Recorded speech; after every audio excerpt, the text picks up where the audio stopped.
ಅರೆ ಕಡಿಮೆ ಹಾಕು ಆದ್ರೆ ಅಸಲಿ ಹಾಕು. MDH ಕಾಶ್ಮೀರಿ ಕೆಂಪು ಮೆಣಸಿನ ಪೌಡರ್. ಇನ್ನು ಅಪೆಕ್ಸ್ ಬ್ಯಾಂಕ್ ಚುನಾವಣೆ ವಿಚಾರಕ್ಕೆ ಸಂಬಂಧಪಟ್ಟಂಗೆ ಮಾತಾಡಲೇಬೇಕು. ನಾಟಕೀಯ ಬೆಳವಣಿಗೆಗಳು ನಡೀತಾ ಇವೆ. ಯಾಕಂದರೆ ಈ ನಾಟಕೀಯ ಬೆಳವಣಿಗೆಯ ಒಂದು ಭಾಗ ಅಂದರೆ ಅಪೆಕ್ಸ್ ಬ್ಯಾಂಕ್ ಅಧ್ಯಕ್ಷ ಚುನಾವಣೆಯನ್ನು ಮುಂದೂಡಲಾಗಿದೆಯಾ ಅನ್ನುವಂಥ ಪ್ರಶ್ನೆ ಇದ್ದಿರೋದು.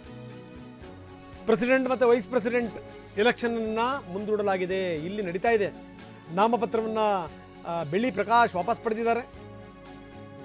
ಶರಣಗೌಡ ಬಯ್ಯಾಪುರ್ ನಾಮಪತ್ರವನ್ನು ವಾಪಸ್ ಪಡೆದಿದ್ದಾರೆ. ಇಬ್ಬರೂ ನಾಮಪತ್ರವನ್ನು ವಾಪಸ್ ಪಡೆದಿರೋದು. ಅಧ್ಯಕ್ಷ ಸ್ಥಾನಕ್ಕೆ ಬೆಳ್ಳಿ ಪ್ರಕಾಶ್ ನಾಮಪತ್ರ ಸಲ್ಲಿಕೆ ಮಾಡಿದ್ರು, ಉಪಾಧ್ಯಕ್ಷ ಸ್ಥಾನಕ್ಕೆ ಬಯ್ಯಾಪುರ ಸಲ್ಲಿಸಿದ್ರು. ಯಾರೂ ಸ್ಪರ್ಧೆ ಮಾಡ್ತಾ ಇಲ್ಲ. ಇಲ್ಲಿ ಹಾಗಾದರೆ ಏನಾದರೂ ಒಳಗಿಂದೊಳಗೇನೆ ಅಧ್ಯಕ್ಷ ಸ್ಥಾನಕ್ಕೆ ಸಿದ್ದು ಮತ್ತು DK ಬಣದ ನಡುವೆ ಪೈಪೋಟಿ ನಡೀತಾ ಇದೆಯಾ? ನಾಮಪತ್ರ ಸಲ್ಲಿಕೆ ಮಾಡಲಿಕ್ಕೆ 1 ಗಂಟೆ ತನಕ ಡೆಡ್ಲೈನ್ ಇದೆ.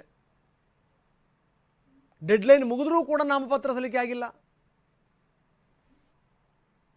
ನಿಯಮಾವಳಿ ಪ್ರಕಾರ 1:30 ತನಕ ಕಾಯಲೇಬೇಕು.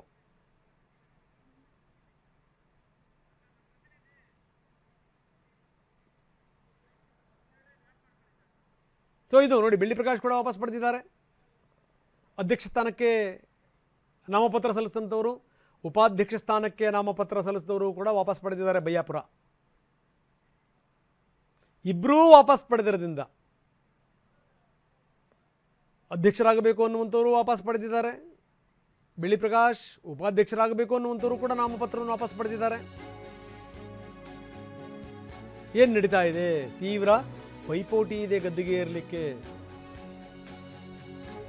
ಅಷ್ಟು ಸುಲಭವಾಗಿ ಬಿಟ್ಕೊಡ್ತಾರಾ? ರಾಜಣ್ಣ ಪ್ರಭಾವ ಇದ್ದೇ ಇದೆ. ಆದರೆ ರಾಜಣ್ಣ ಪ್ರಯತ್ನವನ್ನು ಹೇಗಾದರೂ ಮಾಡಿ ಹತ್ತಿಕ್ಕಬೇಕು ಅಂತ DCM ಬಣ ಕೂಡ ಹರಸಾಹಸ ಮಾಡ್ತಾ ಇದೆ. ಹೆಂಗಾದ್ರೂ ಮಾಡಿ MLC ರವಿ ಅವ್ರನ್ನ ಕೂಡಿಸ್ಬೇಕು ಅಂತ. ಹೀಗಾಗಿನೇ ರವಿ ಸವಾಲು ಕೂಡ ಹಾಕಿದ್ದಾರೆ. ಇನ್ನು ರವಿಗೆ ಘಟಾನುಘಟಿಗಳು ಬೆಂಬಲ ವ್ಯಕ್ತಪಡಿಸ್ತಾ ಇದ್ದಾರೆ. ಶಿವರಾಮ್ ಹೆಬ್ಬಾರ್, D ಸುಧಾಕರ್ ಸೇರಿದಂತೆ ಬೇರೆ ಬೇರೆ ನಾಯಕರುಗಳು ಅವ್ರದ್ದು ಬೆಂಬಲ ಇದೆ.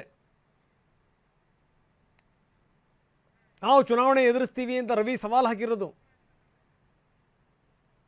ಬನ್ನಿ, ಪ್ರಸನ್ನ ನಮ್ಮ ಜೊತೆಗೆ ದೂರವಾಣಿ ಸಂಪರ್ಕದಲ್ಲಿದ್ದಾರೆ. ಪ್ರಸನ್ನ, ನೋಡ್ತಾ ಇದ್ದೀವಿ ಅಧ್ಯಕ್ಷ ಸ್ಥಾನಕ್ಕೆ ದೊಡ್ಡ ಮಟ್ಟದ ಪೈಪೋಟಿ ನಡೀತಾ ಇದೆ. ಅಪೆಕ್ಸ್ ಬ್ಯಾಂಕ್ ವಶಕ್ಕೆ ಎರಡೂ ಬಣಗಳ ಪೈಪೋಟಿ ಸ್ಪಷ್ಟವಾಗಿ ಕಾಣ್ತಾ ಇದೆ. ಇಲ್ಲಿ ಸಿದ್ದು ಬಣ, DK ಬಣ, ಎರಡೂ ಬಣದ ನಡುವೆ ಪೈಪೋಟಿ ನಡೀತಾನೆ ಇದೆ. ಜೊತೆಗೆ ಇಲ್ಲಿ ಬಂದಿರುವಂಥ ಪ್ರಶ್ನೆ ಏನು ಅಂದರೆ, ಅಧ್ಯಕ್ಷ ಗಾದಿಗೆ ನಾಮಪತ್ರ ಸಲ್ಲಿಸಿದಂಥವರು, ಉಪಾಧ್ಯಕ್ಷ ಗಾದಿಗೆ ನಾಮಪತ್ರ ಸಲ್ಲಿಸಿದಂಥವರು ಇಬ್ಬರೂ ಕೂಡ ನಾಮಪತ್ರವನ್ನು ವಾಪಸ್ ಪಡೆದಿದ್ದಾರೆ. ಮುಂದೇನು? ರಂಗನಾಥ್, ಅಪೆಕ್ಸ್ ಬ್ಯಾಂಕ್ಸ್ ಅಧ್ಯಕ್ಷ ಮತ್ತು ಉಪಾಧ್ಯಕ್ಷ ಚುನಾವಣೆ ವಿಚಾರದಲ್ಲಿ ನಾಟಕೀಯ ಬೆಳವಣಿಗೆಗಳು ಕಳೆದ 5-6 ತಾಸುಗಳಿಂದ ನಡೀತಾ ಇದ್ದಾವೆ. ಸಿದ್ದರಾಮಯ್ಯ ಬಣದ KN ರಾಜಣ್ಣ ಅವರು ಮತ್ತು DK ಶಿವಕುಮಾರ್ ಬಣದ MLC S ರವಿ ಅವರು ಅಧ್ಯಕ್ಷ ಸ್ಥಾನದ ಮೇಲೆ ಕಣ್ಣನ್ನ ನೆಟ್ಟಿದ್ರು. ಆದ್ರೆ ಬೆಳಗ್ಗೆ 11 ಗಂಟೆಯಿಂದ ಮಧ್ಯಾಹ್ನ 1 ಗಂಟೆ ತನಕ ನಾಮಪತ್ರ ಸಲ್ಲಿಸೋದಕ್ಕೆ ಅವಕಾಶ ಇತ್ತು.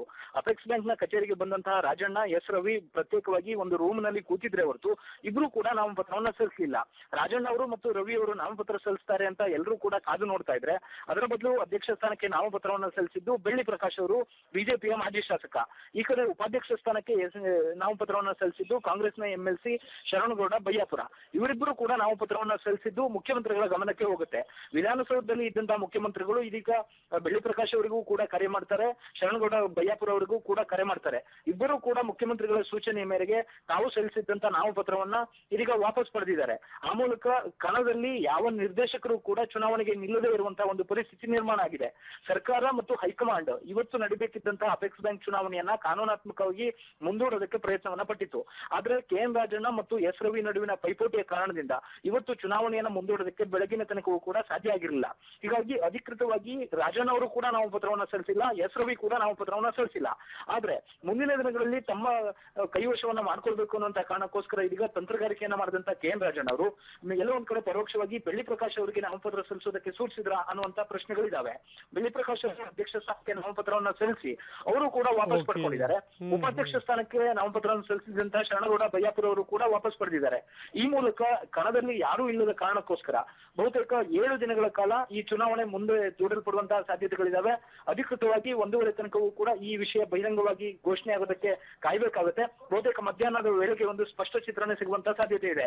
ಈ ವಿಚಾರ ಎಷ್ಟರ ಮಟ್ಟಿಗೆ ಗೊಂದಲ ಕ್ರಿಯೇಟ್ ಮಾಡಿತ್ತು ಅಂದ್ರೆ ಸುರ್ಜೇವಾಲಾ ಅವರು ಕೂಡ ಮುಖ್ಯಮಂತ್ರಿಗಳ ಜೊತೆ ಈ ವಿಚಾರಕ್ಕೆ ಸಂಬಂಧಪಟ್ಟಂತೆ ಮಾತುಕತೆಯನ್ನ ನಡೆದಿದ್ದು ಇದರ ಗಂಭೀರತೆಯನ್ನ ತಿಳಿಸ್ಕೊಡ್ತಾ ಇದ್ದಾರೆ ರಂಗನಾಥ್. ಎಸ್, ಧನ್ಯವಾದ ತಮ್ಮೆಲ್ಲ ಮಾಹಿತಿಗೆ ಪ್ರಸನ್ನ. MDH ನ ಕಿಚನ್ ಕಿಂಗ್ ಕಿಚನ್ ಅಲ್ಲಿದ್ರೆ ನಾವು ಎಲ್ಲವನ್ನು ಮಾಡಬಹುದು. ಬೆಂಗನ್ಕ ಬರ್ತಾ, ಆಲೂ ಗೋಬಿ, ಬಿಂಡಿ ಮಸಾಲಾ, ಇನ್ನೂ ಬಹಳಷ್ಟು.